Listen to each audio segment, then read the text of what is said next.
CEO 징기스칸이라는 책에 보면 당시에 세계를 점령했던 몽골인이 어떻게 그렇게 강해질 수 있는가를 단적으로 보여줍니다.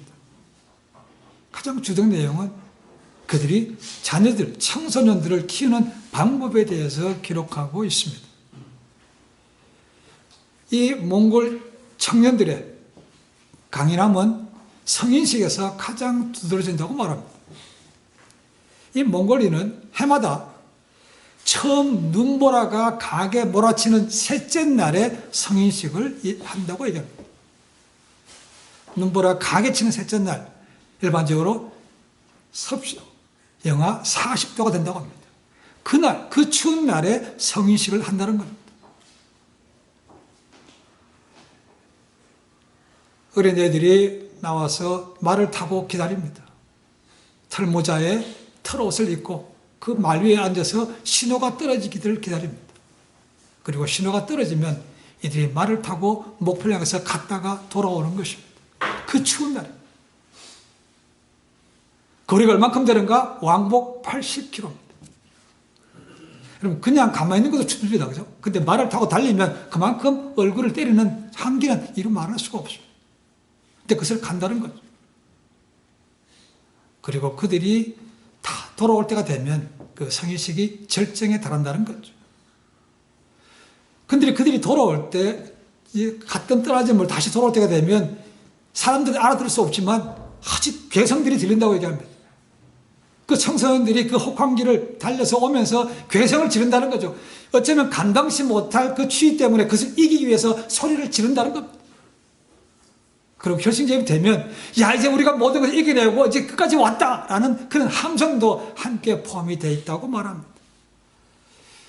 이것이 징기스칸 리더십 하에 있었던 몽골이 세계를 지배했었던 힘이라고 말합니다. 청년 때부터 그들을 아주 강하게 키운다는 것입니다. 몽골이 세계를 지배할 때가 가장 넓었다고 얘기합니다. 전 세계를 절구해서 772만 제곱킬로미터의 땅을 이들이 누렸다고 말합니다. 그들이 한 것은 결코 우연이 아니라는 거죠.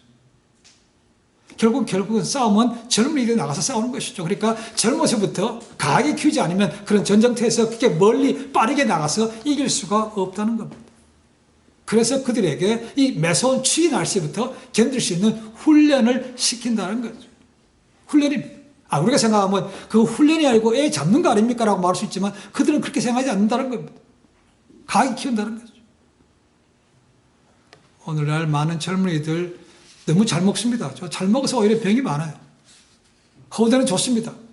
피지컬한 것은 굉장히 키도 크고 몸도 좋습니다. 그렇죠? 그런데 멘탈이 약하다는 말을 굉장히 많이 합니다.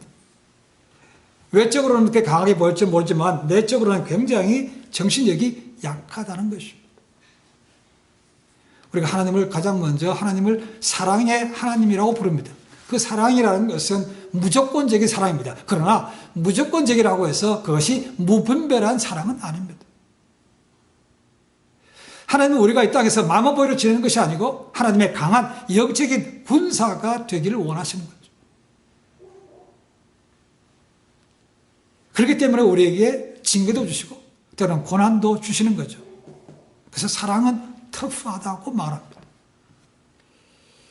젊어서 고생은 사서도 한다는 말이 있죠. 그죠? 옛날 어른들이 하신 말씀입니다.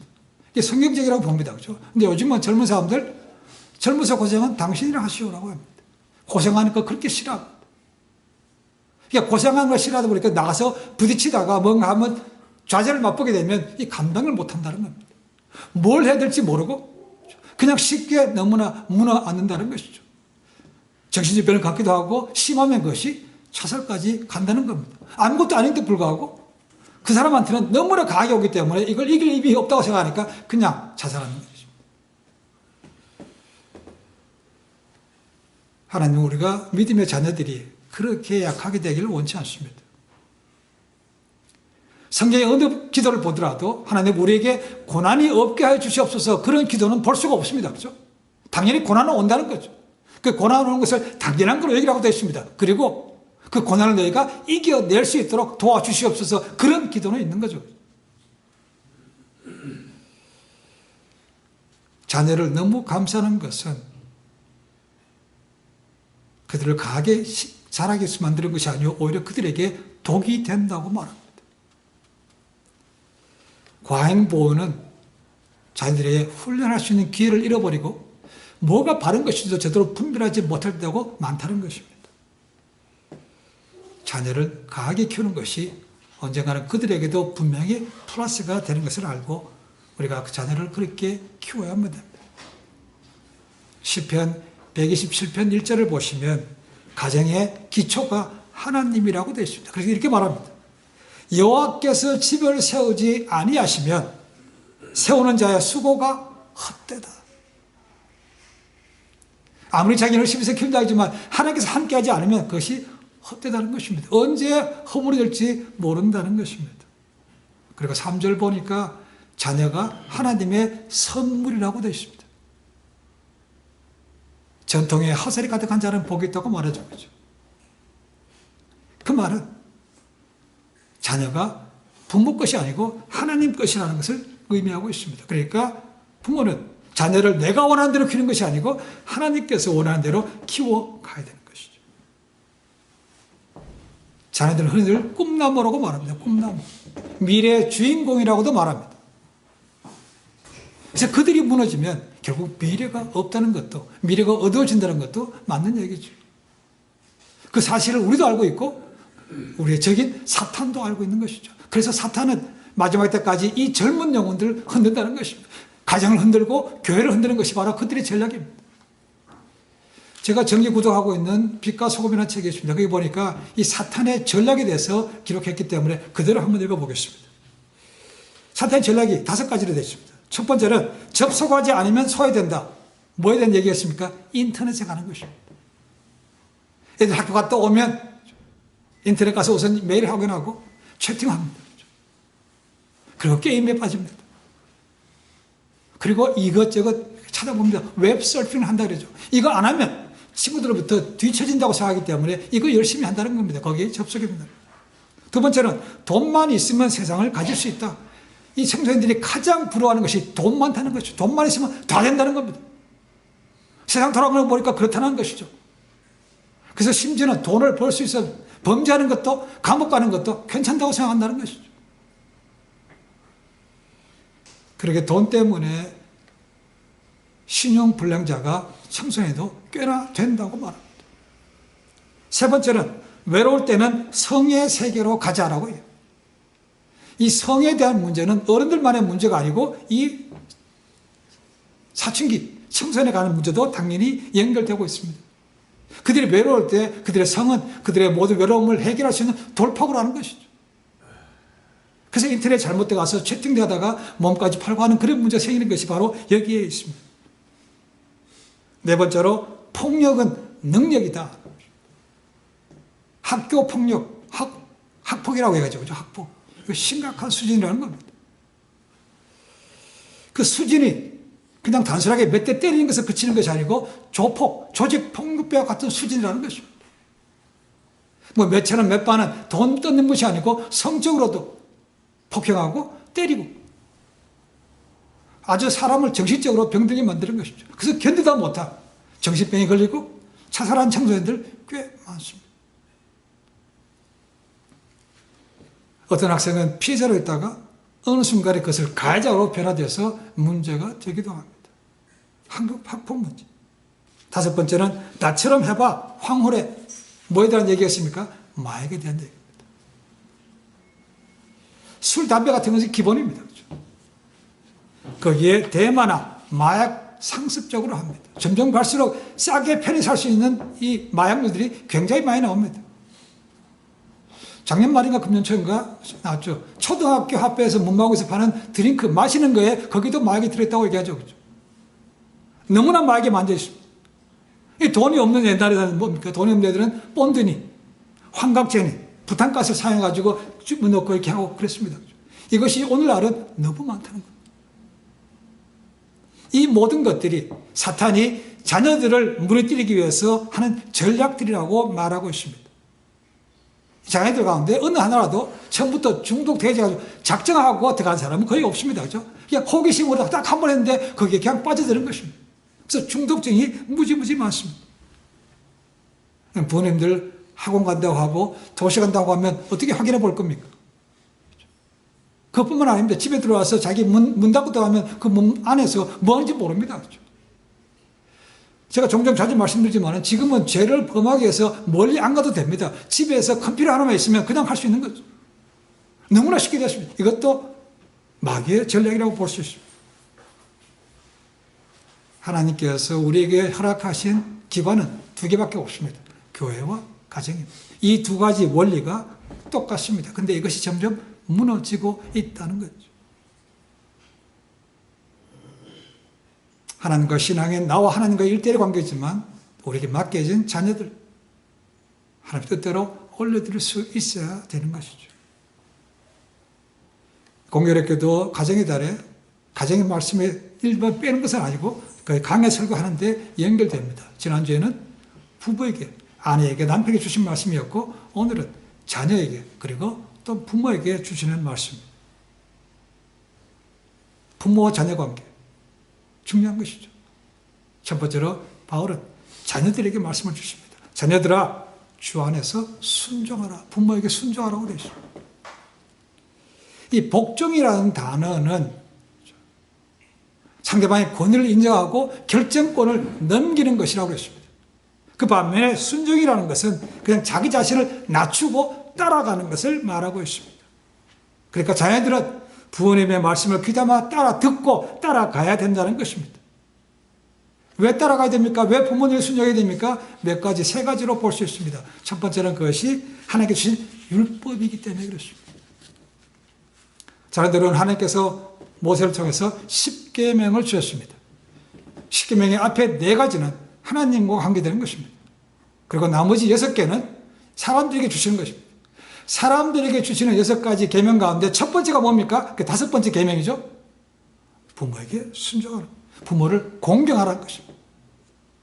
이 공경하라는 단어는 누군가를 명예롭게 하다, 영화롭게 하다는 뜻입니다. 그래서 대부분의 영어 번역에는 honor라고 되어 있습니다. honor. Children, honor your parents라고 되어 있습니다. 그러니까 자녀가 부모를 공경하는 것은 해도 되고 안 해도 되는 것이 아니고 그것이 하나님께 주신 법이기 때문에 반드시 해야 되는 것이라고. 이것이 약속에 있는 첫 계명이라고 말하고 있습니다. 이 10계명에 대한 부모 공경에 대한 것은 출애굽기 20장 12절, 신명기 5장 16절, 그리고 레위기 19장 3절에 있습니다.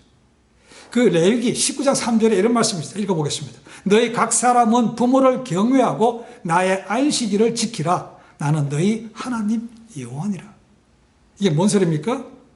부모를 공경하지도 않고 순종하지 않으면서 예배를 드리는 것은 그것은 하나님께서 기뻐 받으시지 않는다는 겁니다. 그럼 왜 하나님께서 부모를 공경하는 그런 법을 주셨습니까? 이유가 뭔가? 그렇게 하면 하나님께서 복을 주시기 때문에 그렇습니다. 어떤 복을 주십니까?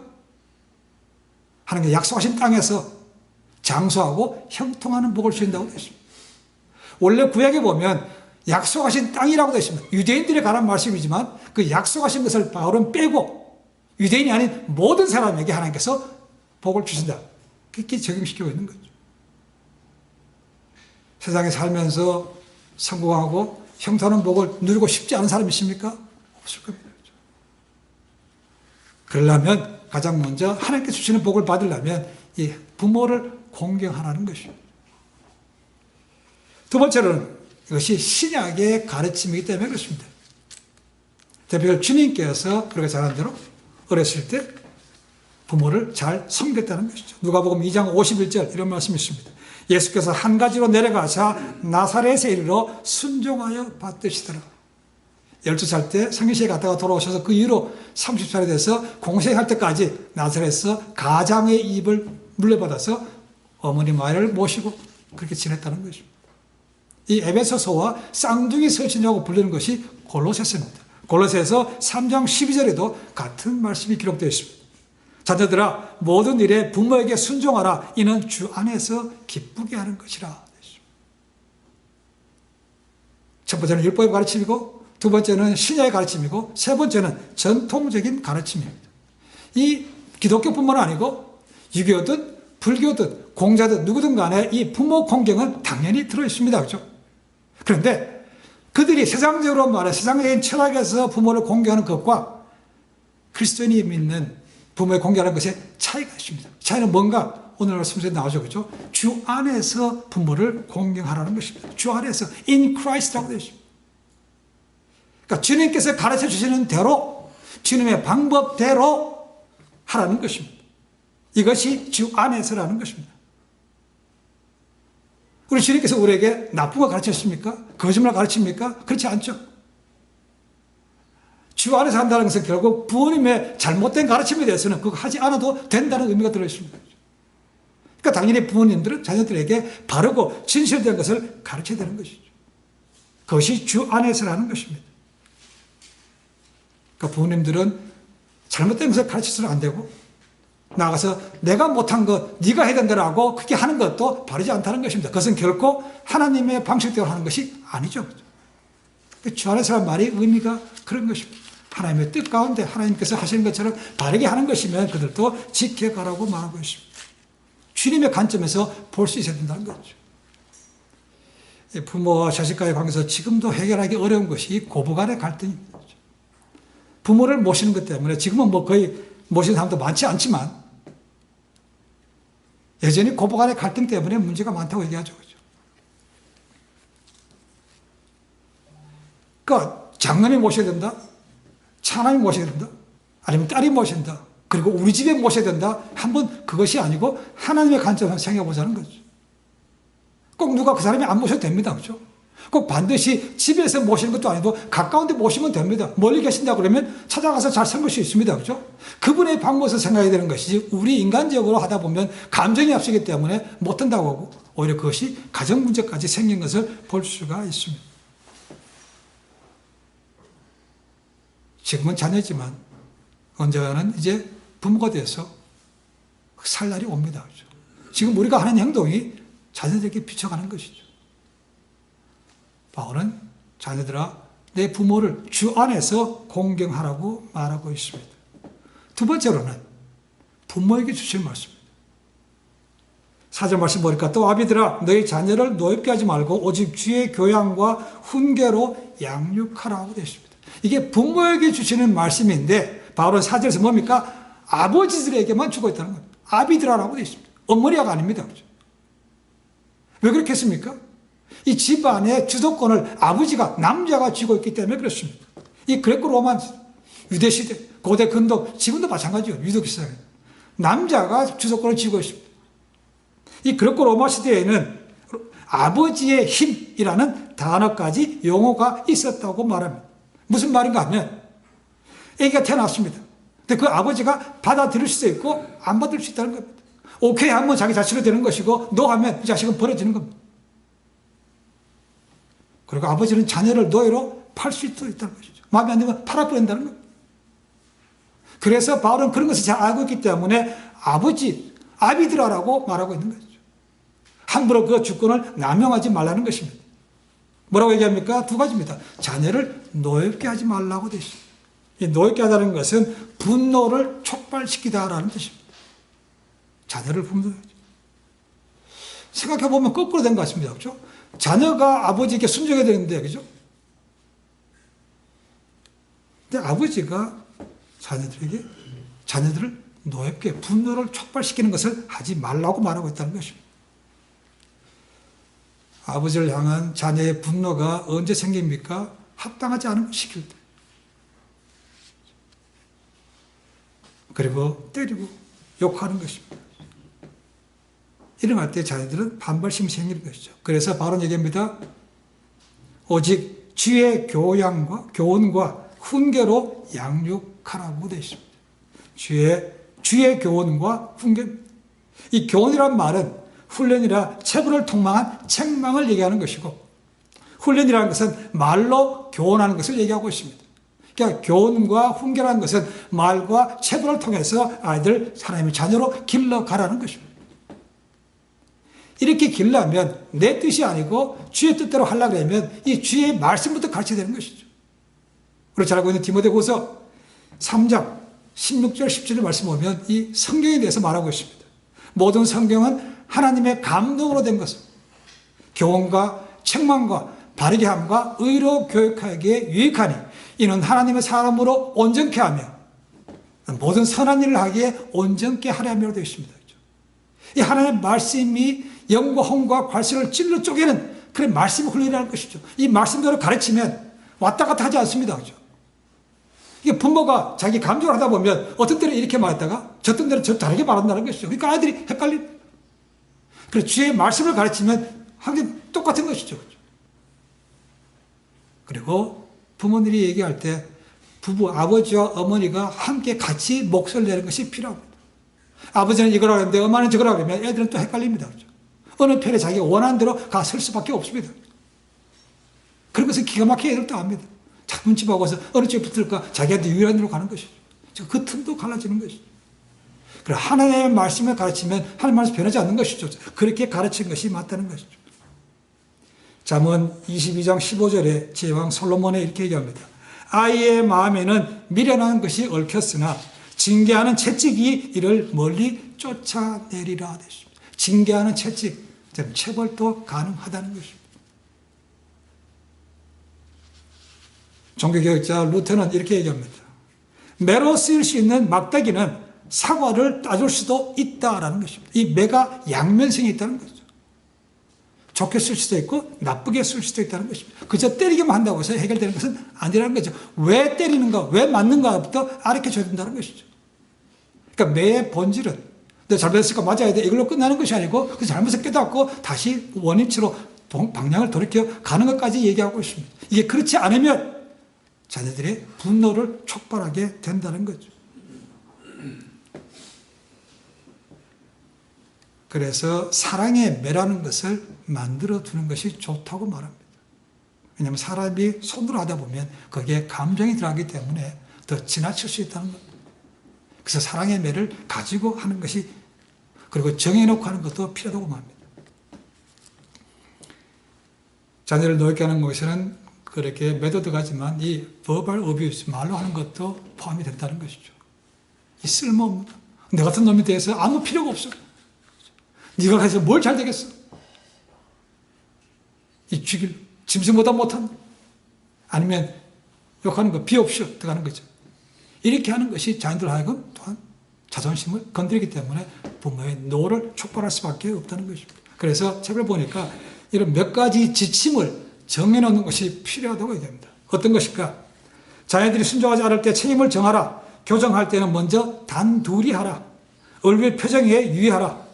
징계할 때 다른 애들과 비교하지 마라. 형제뿐만 아니고 다른 친구들과 비교하지 말라는 것입니다. 우리도 잘 얘기하죠. 걔는 어떻더라. 이게 좋지 않다는 겁니다. 징계의 원인이 사랑임을 깨닫게 하라. 하나님을 궁극적인 권위로 설정하라. 필요하면 매를 사용하라. 약속을 어겼을 경우 징계를 사용하되 지나친 징계는 삼가라. 징계 후 위로하라. 잘한 것에 대해서 보상하라. 징계가 부모의 오해에서 비롯됐다면 자녀에게도 용서를 구해라. 이런 지침들을 구해놓고 하는 것이 맞다는 것입니다. 정해놨습니다. 인간인지라 잘 지켜지지 않은 것이죠. 그래서 자녀를 낳는 것도 힘들지만 육체로 힘들지만 자녀를 키우는 것도 결코 쉽지 않습니다. 그래서 미국에서 얘기하죠. growing pain. 자랄수록 부모님이 아픔을 겪는다는 것입니다.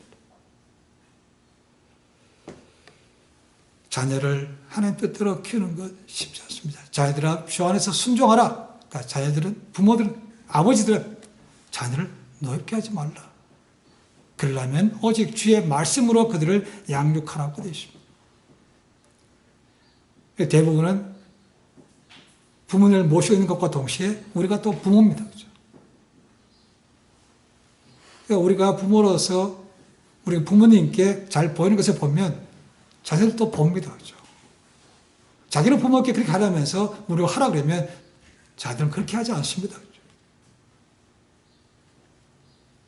언젠가 자녀들도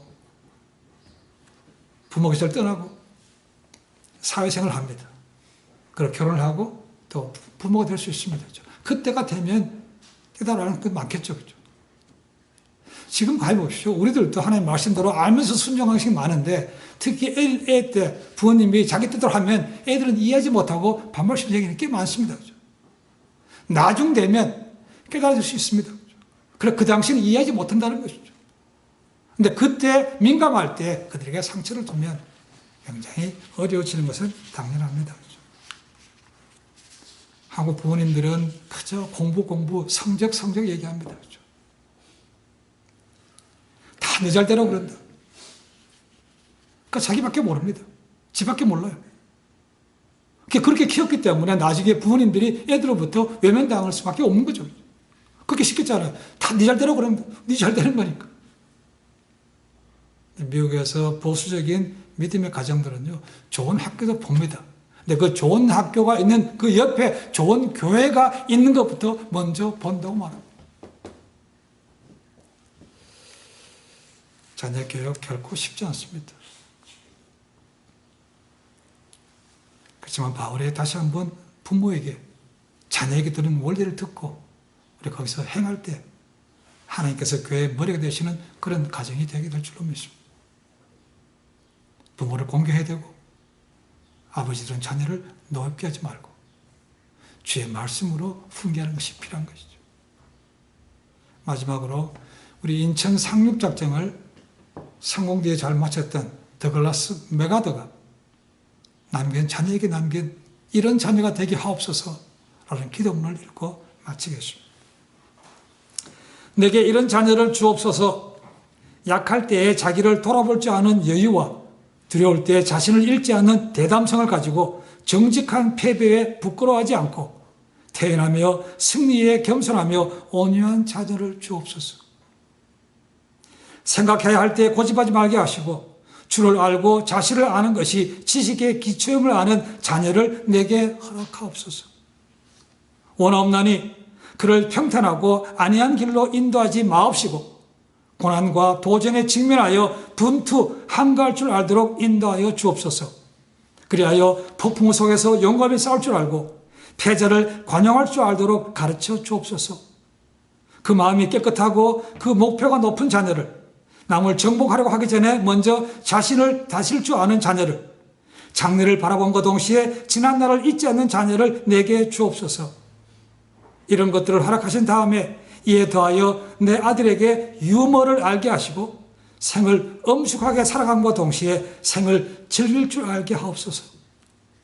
자기 자신에 지나치게 집착하지 말게 하시고 겸허한 마음을 갖게 하시사 참된 위대성은 소박함에 있음을 알게 하시고 참된 지혜는 열린 마음에 있으며 참된 힘은 온유함에 있음을 명심하게 하옵소서. 그리하여 나 아버지는 어느 날 내 인생을 헛되이 살지 않았노라고 고백할 수 있도록 도와주시옵소서. 자, 이런 자녀 만들기 어렵습니다. 그런데 그런 것을 꿈꾸며 기도했다는 것.